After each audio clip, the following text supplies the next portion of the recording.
Is what's happening. Natin lang kundi naman, paano naman, biruin mo, wala talaga, 220 meters, 55 billion, completed ang record ng Public Works. Walang ginawa, kahit isang araw hindi nagtrabaho, wala. Wala kang makita, puntahan ninyo, wala kayong makita kahit na ano. Tuloy-tuloy ang pagbaha doon sa kabila. So, yes. Oh.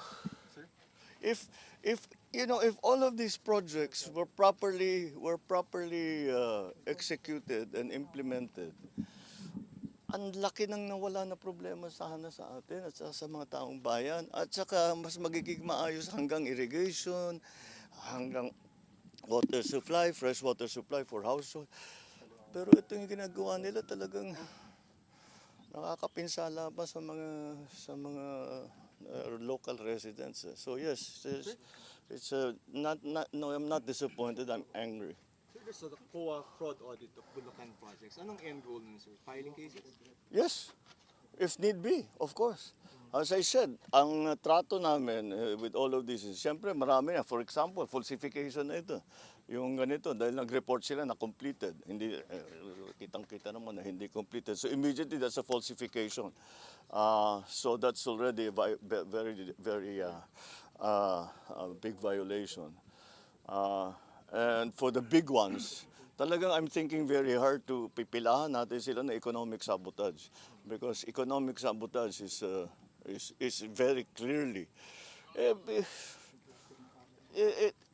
tignan natin yung utang ng gobyerno ng Pilipinas, ng Republika, ay mababawasan kung naging maayos lahat itong kasi ngayon babalikan na natin ngayon to, saan napunta yung pera, hahabulin natin, kakasuhan natin sila, how long will that take? Hindi ba? In the meantime, we have to actually still build the flood control project. Sir, nationwide yung filing, no? I'm sorry? Nationwide po yung filing ng cases if need be. Well, no, it depends on what our findings will be.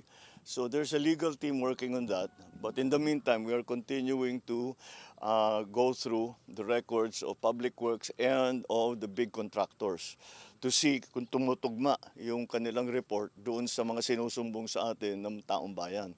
So that's why I encourage, napaka-useful, napakamalaking bagay at napapakinabangan namin ang husto yung inyong pagsulat sa amin, pagsumbong, padalhan nyo kami ng picture, padalhan nyo kami ng video para alam namin kung ano yung sitwasyon dun sa inyo.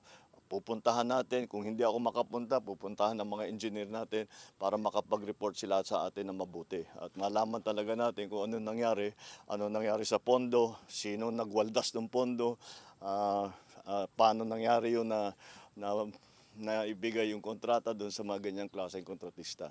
So that's what we're going to proceed. Kahapon, galing kami sa isang barangay, Suliban, medyo bukod din, sir, yung may flood control. Hindi ba medyo weird na mga nasa bukid rin yung mga flood control? Nasa? Bukid, sir.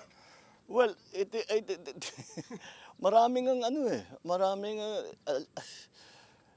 hindi naman kailangan. kahit sa design. Maraming style yan Number one, yung sasabihin nila, gagawin nila na napakataas ang specifications. Sasabihin, kailangan ibaon yung pilings ng 8 meters. Sasabihin, dahil malaki ang tubig. Hindi naman totoo. Hindi naman malaki ang tubig doon. Hindi naman kailangan magkaroon ng flood control doon o maliit lang yung flood control. So ang gagawin nila yung tama. Pero ang charge nila sa gobyerno, malalim. So, isa yun. Ito, yung ganito, ghost project, kahit na nakakompleto, etc. I-report nila sa Public Works, kompleto, walang ginawa. Maraming teknik Tapos siyempre, nakita ninyo doon sa kabilang bayan. Tama, yung simento, nipis-nipis. Sa pag nakita ko yung papunta rito, yung asphalt overlay. Sira-sira. Kaya patitignan ko rin yun. Dahil ang nipis-nipis ng asphalt overlay, hindi nga kami maka-drive sa kanan dahil bako-bako. Kailangan namin lumipat sa kaliwa dahil sira-sira talaga, sira na yung kalsada. Oh, sige, salamat.